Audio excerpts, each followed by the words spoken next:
So this is not the regular celebrity interview that I do. Today we have a very special person who has a lot to do with Bollywood, but nothing to do with Bollywood, okay? She's an entrepreneur and a fitness enthusiast, and we have Krishna Shroff.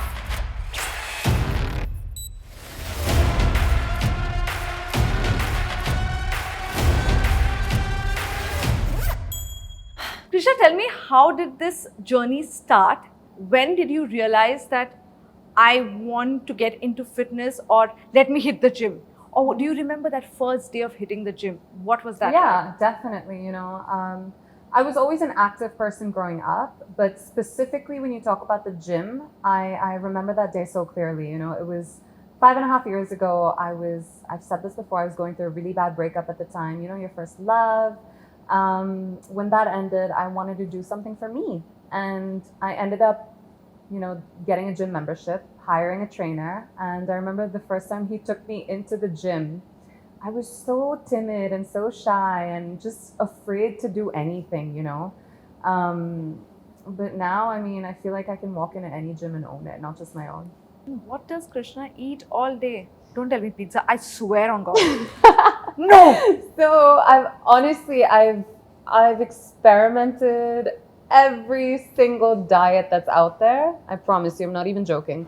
I've done keto, I've done low carb, I've done all this other. Only cabbage diet. Have you heard about that? Only cabbage. Yeah. I actually haven't heard of that. Yeah. But all whole that week only cabbage. really. Yeah.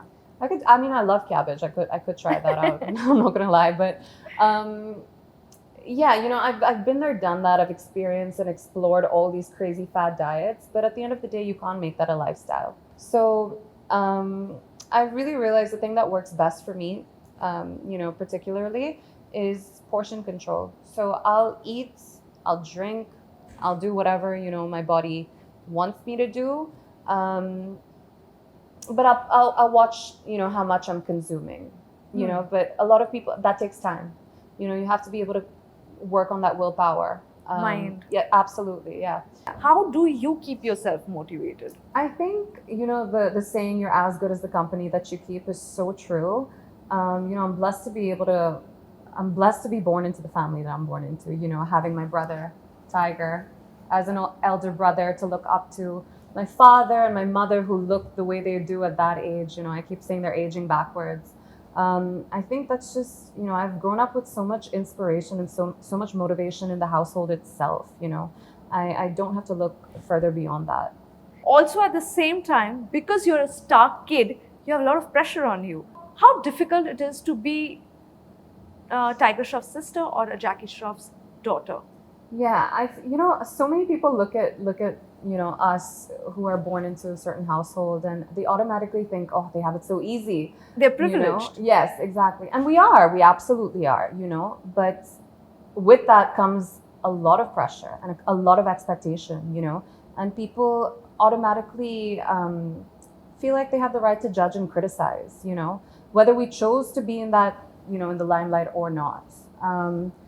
But I think, all of that really mattered to me before, and I really did feel that pressure, and I felt like I had to be someone that I didn't want to be just because this is what people expected out of me.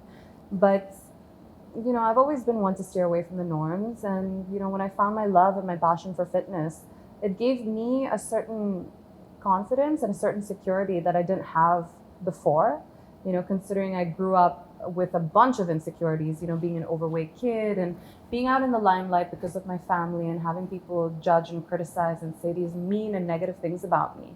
But yeah, I think when I really found, the space and owned the space, this newfound confidence and security I have within myself, I'm so proud of, and now honestly, I feel like I get my motivation from all these people, who randomly send me a message on Instagram, who don't even know me, and tell me I inspire or motivate them, I look at that and I'm like, shit, like, okay, that's a win in its own. So, I'm doing something right.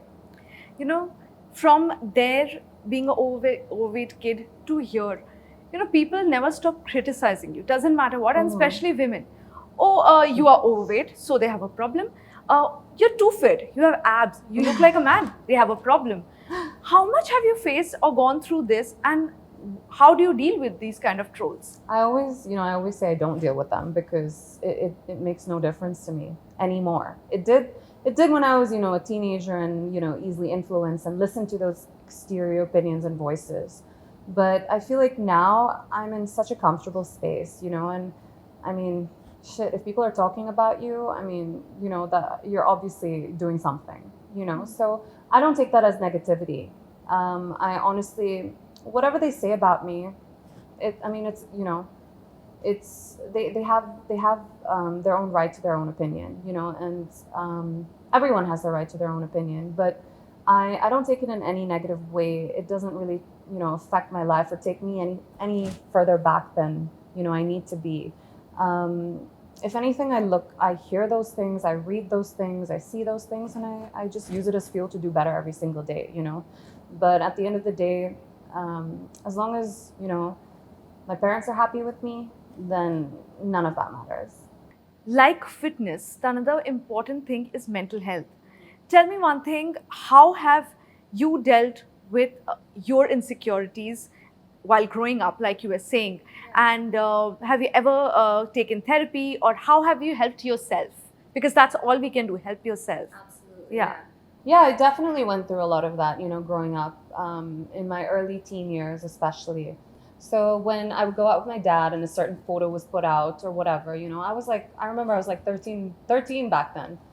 And reading all these negative comments about my weight and my appearance. And I'm like, guys, like I'm 13 years old, But that definitely sticks. And that definitely, impacts a young teen or a young adolescent.